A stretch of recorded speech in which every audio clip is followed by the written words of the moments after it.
Such a man was Caesar. Unique, fearless, kingly. I would not have wept because I was not Alexander. I would not show mercy unless there were grounds for mercy. Watch me in the Senate on a certain fateful day. The senators are pleading with me to end the banishment of Publius Simba. Most high, most mighty, and most powerful as Caesar. I must prevent thee, Simba. These couchings and these lowly courtesies might fire the blood of ordinary men.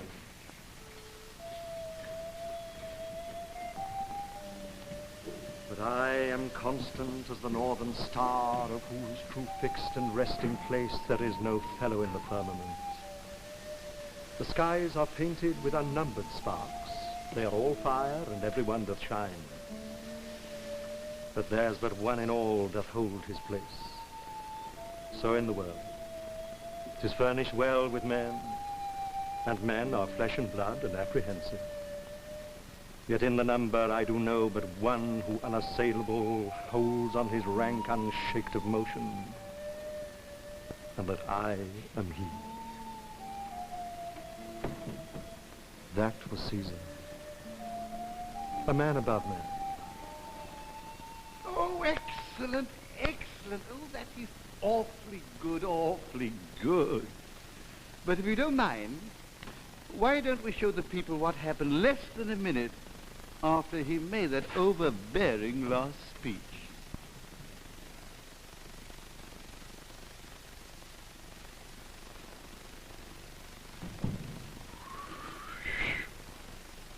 Well, of course, if I were the stuffed toga that Shakespeare made me out, I can't say that I blame him.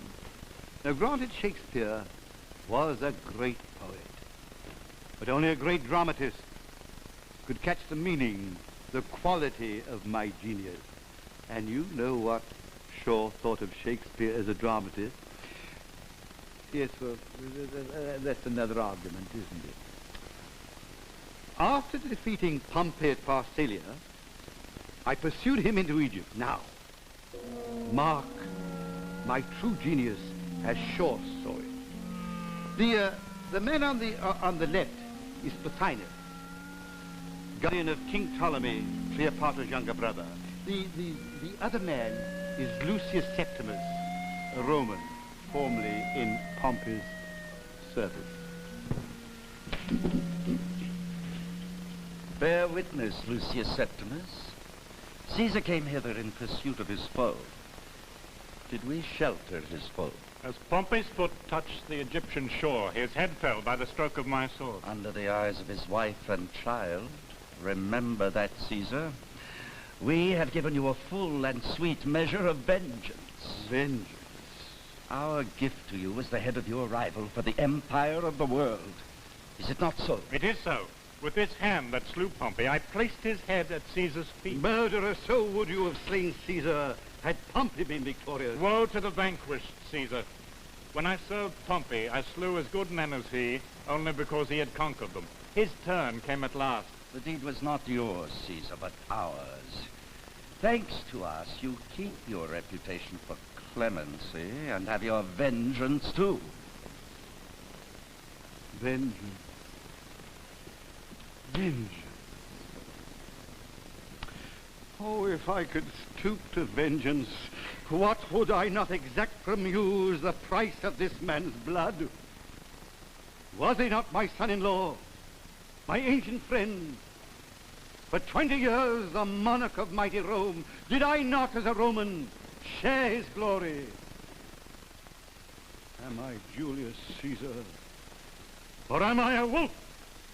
That you think in me the gray head of this soldier, this laurel conqueror Pompey, and then claim my gratitude. Gone. You fill me with horror. You have seen severed heads before, Caesar. And severed right hands, too, I think. Some thousands of them. In Gaul, after you vanquished Vercingetorix. Did you spare the noble Vercingetorix, you with all your noble clemency? Was not this vengeance? No, by the gods, would that it had been. vengeance, at least, is human. Oh, what a fool was I then. To think that men's lives should be at the mercy of such fools. Lucius Septimus pardoned. Why should the slayer of Vercingetorix rebuke the slayer of Pompey? You're free to go.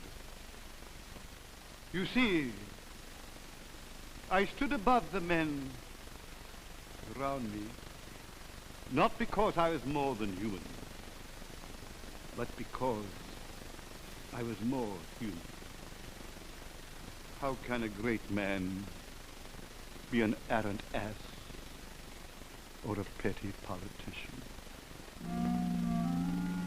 Cleopatra speaks of me as I really was.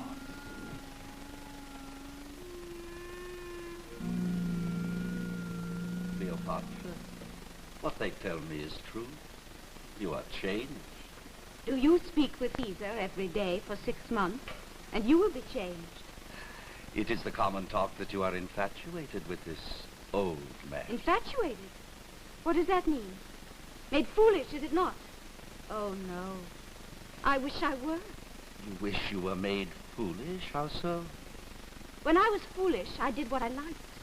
Now that Caesar has made me wise, it's no use my liking or disliking. I do what must be done, and have no time to attend to myself.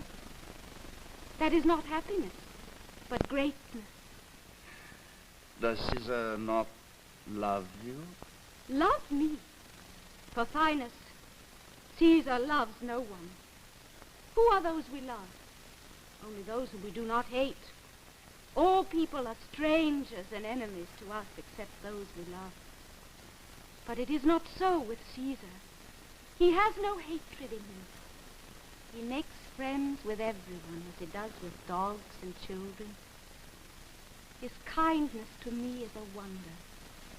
Neither father, mother, nor nurse have ever taken so much care for me, or thrown open their thoughts to me so freely. Well, is this not love?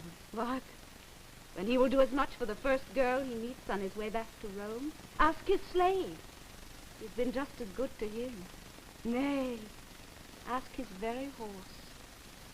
His kindness is not for anything in me. It is in his own nature. But how can you be sure he does not love you, as men love women? Because I cannot make him jealous. I have tried. I do not understand this man. You understand Caesar? How could you? Yes, how could he? You see, most men could not understand Caesar, and they still don't.